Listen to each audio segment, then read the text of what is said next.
Hello बच्चों, let's read this question. The question says, discuss the basic strength of two nitrogens in benzimidazole. बच्चों इस question में एक compound मिला है बेंजीमिडाजोल और इसमें दो नाइट्रोजन एटम है, एक ये वाला एक ये वाला। पूछा गया है इनकी बेसिक स्ट्रेंथ के बारे में। तो हमें इनकी बेसिक स्ट्रेंथ क्या करनी है, डिस्कस करनी है, कौन ज्यादा बेसिक होगा कौन कम बेसिक होगा। तो फर्स्ट ऑफ ऑल बात करते हैं इस क्वेश्चन के की कॉन्सेप्ट के बारे में। इस क्वेश्चन के की कॉन्सेप्ट के बारे में, और इस क्वेश्चन का की कॉन्सेप्ट क्या होगा बच्चों, basic strength. Basic strength is the key concept. बच्चों बेसिक स्ट्रेंथ मतलब कि कौन अच्छा बेस है, कौन हमारे पास इजीली H प्लस को क्या कर सकता है, एक्सेप्ट कर सकता है बच्चों। ये होती है बेसिक स्ट्रेंथ। जो बेसिक स्ट्रेंथ होती है बच्चों, बेस। बेसिक स्ट्रेंथ किस चीज पर डिपेंड करती है, मान लीजिए ये कोई बी नेगेटिव कोई बेस है। नेगेटिव मीन्स कि इसके पास दो इलेक्ट्रॉन होंगे। बेसिक स्ट्रेंथ मीन्स कि ये कितना इजीली इस H प्लस को एक्सेप्ट कर सकता है, कितना इजीली अपने इलेक्ट्रॉन्स उसको डोनेट करके उसके साथ बॉन्ड बना सकता है। यही होती है बेसिक स्ट्रेंथ। यही होती है बच्चों क्या, बेसिक स्ट्रेंथ। ये दो चीजों पर डिपेंड करती है। एक तो होना चाहिए availability of electron pair. Availability of electron pair, कि इलेक्ट्रॉन पेयर की अवेलेबिलिटी होनी चाहिए, इलेक्ट्रॉन पेयर होना चाहिए। जो भी हमारा बेस है उसके पास इलेक्ट्रॉन पेयर होना चाहिए। दूसरी चीज जो होती है वो होती है ability to donate electron to proton.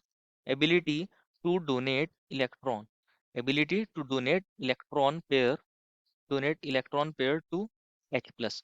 H plus को इलेक्ट्रॉन देने की क्या होनी चाहिए, एबिलिटी भी होनी चाहिए। इन दो चीजों पर डिपेंड करती है ये चीज। अगर हम बात करें बच्चों, ये जो हमें बेंजीमिडाजोल मिला है इसके अंदर क्या है बेसिकली, यहाँ पर ये हमें कुछ इस तरीके से कंपाउंड मिला है। यहाँ पर ये एक नाइट्रोजन है और यहाँ पर भी एक नाइट्रोजन है।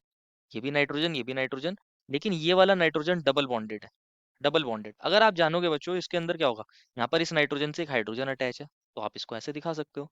इसके अंदर क्या है, इस नाइट्रोजन के पास भी एक इलेक्ट्रॉन पेयर होगा, क्योंकि टोटल इनके 5 इलेक्ट्रॉन होते हैं, 3 से इन्होंने बॉन्ड बना लिया। इनके पास एक इलेक्ट्रॉन बचा है, इनके पास भी एक इलेक्ट्रॉन पेयर है। अवेलेबिलिटी तो इलेक्ट्रॉन पेयर की दोनों के पास है।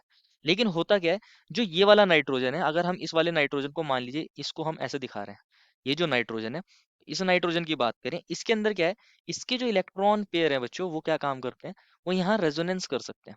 क्या कर सकते हैं, रेजोनेंस। कुछ इस तरीके से इलेक्ट्रॉन डोनेट करें और यहाँ पर क्या देखने को मिल सकता है हमें, ये बॉन्ड इसके ऊपर मूव हो सकता है। तो इसके ऊपर नेगेटिव चार्ज आ सकता है, इसके ऊपर यहाँ क्या हो सकता है, नेगेटिव चार्ज आ सकता है। Double bond double bond double bond. और यहाँ ये नाइट्रोजन है, ये नाइट्रोजन है और ये 5 मेंबर्ड की रिंग थी बच्चों। यहाँ पर ये इन्होंने डबल बॉन्ड बना लिया, इस नाइट्रोजन के ऊपर पॉजिटिव, ये हाइड्रोजन से अटैच है। और इस नाइट्रोजन के ऊपर क्या आ जाएगा, negative charge.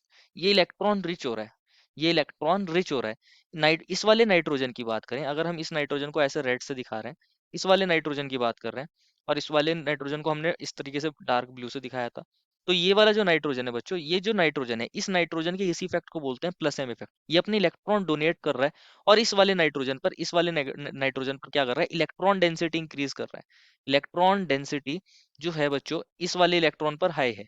Electron density high है इसके पास इलेक्ट्रॉन डेंसिटी हाई है। तो कोई प्रोटॉन आएगा, H प्लस आएगा, ये क्या काम करेगा, इजीली अपने इलेक्ट्रॉन उसके पास दे देगा, उसके साथ बॉन्ड बना सकता है।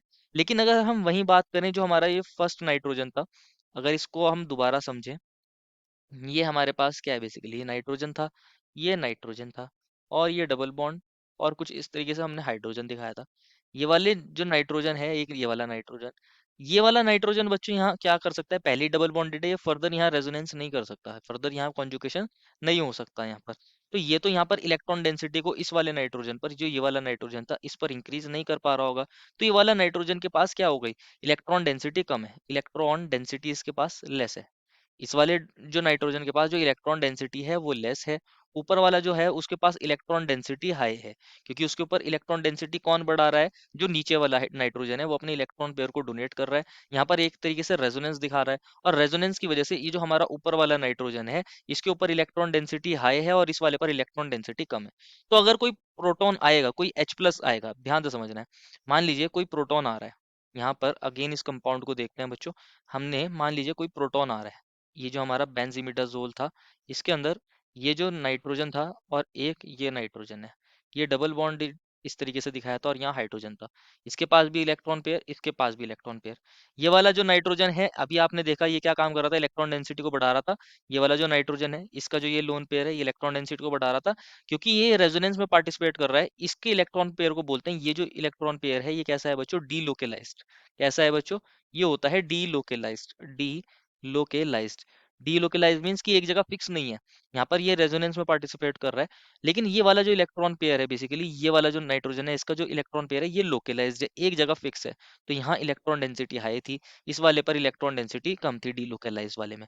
तो अगर कोई प्रोटॉन आएगा, मान लीजिए हमने एक प्रोटॉन ले लिया H प्लस, वन इक्विवेलेंट ले लिया मान लीजिए, तो पहले कौन अटैक करेगा? पहले ये अटैक करेगा, ये ज्यादा बेसिक होगा। और ये वाला जो है बच्चों ये लेस बेसिक होगा। हम बोल सकते हैं जो ये नीचे वाला नाइट्रोजन है, जो ये नाइट्रोजन नंबर, इसको हम ऐसे लिख सकते हैं, ये नाइट्रोजन को, इस नाइट्रोजन को ए नाम दे देते हैं, और इस नाइट्रोजन को अगर हम बी नाम दे देते हैं, तो जो नाइट्रोजन नंबर बी है वो मोर बेसिक होगा।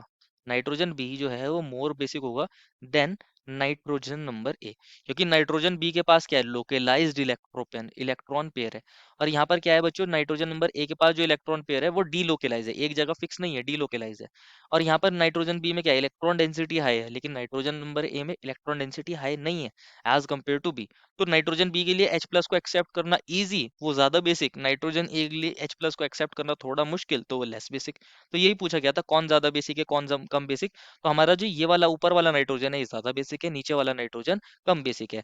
This is the final answer. I hope you understood it well and best of luck.